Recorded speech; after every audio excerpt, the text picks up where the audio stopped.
Bakit ka na hindi nagpo-post? Angry react. So mga ka-muffers, kaya hindi po ako nagpo-post, kaya nawala po ako ng 5 months or 4 months sa pag-vlog. Dahil lang sa tatlong rason mga ka-muffers. Unang rason mga ka-muffers is for some reason galit na galit sa akin yung TikTok to the point na ibaban na nila ako. Permanent ban kahit wala naman akong ginagawang masama. Kakaroon daw ng mga violations sa videos ko kahit wala naman akong ginagawa. For example, na-flag ako na yung video ko daw may tabako pati marijuana. Nililinis lang yung bike ko. So, nakakapagtaka na bakit pina-flag yung videos ko sa TikTok.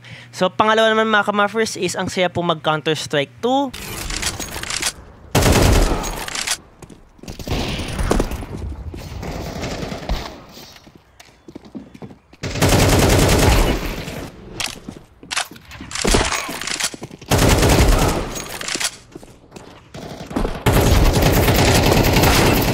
And pangatlo naman mga ka-muffers is ang saya po mag-Lethal Company.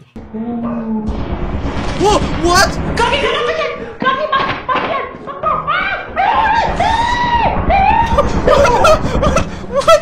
So, other than that mga ka-muffers, yun lang yung puro rason kung bakit hindi po ako nag-ride or hindi po ako magawa ng mga content.